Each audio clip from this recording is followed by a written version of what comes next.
নতুন বাংলাদেশের ইশতেহার ঘোষণা কেন্দ্রীয় শহীদ মিনারে জাতীয় নাগরিক পার্টি এনসিপির সমাবেশ মঞ্চ প্রস্তুত নেতাকর্মীরাও আসছে।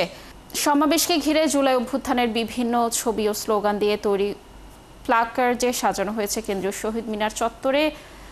এই সমাবেশ থেকে নতুন বাংলাদেশের ইশতেহার ঘোষণা দেবেন ২৪ জুলাই অভ্যুত্থানকারীরা। সমাবেশ ঘিরে কেন্দ্রীয় শহীদ মিনার এলাকায় নিরাপত্তা ব্যবস্থা জোরদার করা হয়েছে। সবুজ মাহমুদের প্রতিবেদন। আজ ঐতিহাসিক ৩ আগস্ট। জুলাই আন্দোলনকারীদের কাছে দিনটি ছিল ৩৪ জুলাই। এই দিন শহীদ মিনারে সূর্যাস্তের আগেই হাসিনা সরকার পতনের এক দফা দাবি উঠেছিল। বছর শেষে আবারও সেই শহীদ মিনারে জাতীয় নাগরিক পার্টির আয়োজন নতুন বাংলাদেশের ইশতেহার। মূল আয়োজন বিকেল ৩টায়। স্টেজ বানানো শেষ, এখন চলছে শব্দযন্ত্র পরীক্ষার কাজ। এর মধ্যে ঢাকা এবং ঢাকার বাইরে থেকে শহীদ মিনারে আসতে শুরু করেছে এনসিপির নেতাকর্মীরা। কাজ করছে স্বেচ্ছাসেবকরাও। ফ্যাসিবাদ নির্মূলের জন্য এই শহীদ মিনার থেকেই কিন্তু নাহিদ ইসলাম বলছিলেন এক দফা দাবি একটাই ছিল যে শেখ হাসিনার পদত্যাগ, কিন্তু শেখ হাসিনার পদত্যাগও করতে বাধ্য হয়েছে এবং পালিয়ে যেতে বাধ্য হয়েছে সর্বশেষ।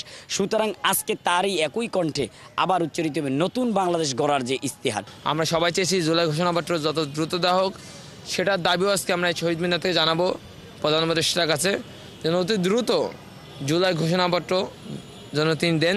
জুলাইয়ের যে আকাঙ্ক্ষা, এই যে অনুভূতি, এটা ধারণ করার জন্য যেন আমরা বাস্তবায়ন হয়, আমাদের ইশতেহার যেন সফল হয়।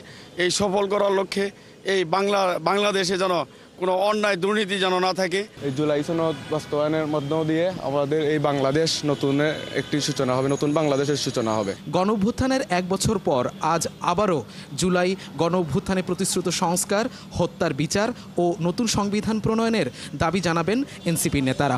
জুলাই ঘোষণাপত্র, জুলাই সনদের বাস্তবায়ন, গণহত্যার দায়ে আওয়ামী লীগের বিচার এবং নতুন সংবিধানের দাবিতে আগামীকালের নতুন বাংলাদেশ ইশতেহার ঘোষণার সমাবেশে বিকেল ৩টায় কেন্দ্রীয় শহীদ মিনারে দেখা হচ্ছে সকলের সঙ্গে। নতুন বাংলাদেশ, সেই নতুন বাংলাদেশের ইশতেহার পাঠ করতে চাই জাতীয় নাগরিক পার্টির পক্ষ থেকে, গণ অভ্যুত্থানের নেতৃবৃন্দের পক্ষ থেকে।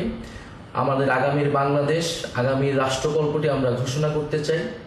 যেই তরুণ প্রজন্ম, এই বাংলাদেশের মানুষ কীরকম বাংলাদেশ দেখতে চায়, আমাদের বাংলাদেশটা কীরকম হবে, আমরা যেই নাগরিক মর্যাদার বাংলাদেশের কথা বলি, বৈষম্যহীন গণতান্ত্রিক বাংলাদেশের কথা বলি, যেই দায় ও দরদের রাজনীতির কথা বলি, আমাদের শিক্ষা, স্বাস্থ্য, কর্মসংস্থান থেকে শুরু করে বাংলাদেশের যেই সমস্যাগুলো রয়েছে, সেই সমস্যা সমাধানের উপকল্পটি কি হবে, আমরা সেই রাজনীতির উপকল্পটি আমাদের ভবিষ্যৎ কর্মসূচিটি আমরা প্রকাশ করতে চাচ্ছি। শহীদ মিনারে এনসিপির আয়োজন ঘিরে নেওয়া হয়েছে কড়া নিরাপত্তা ব্যবস্থা। নিরাপত্তা ব্যবস্থা আমরা পর্যাপ্ত পুলিশি ফোর্স মোতায়েন করেছি। আপনারা দেখেছেন যে বিভিন্ন সোশ্যাল মিডিয়া এবং বিভিন্ন জায়গায় অনেক ধরনের গুজব এবং স্পেকুলেশন, কিন্তু স্পেসিফিক কোনো আসলে থ্রেট আমরা পাইনি।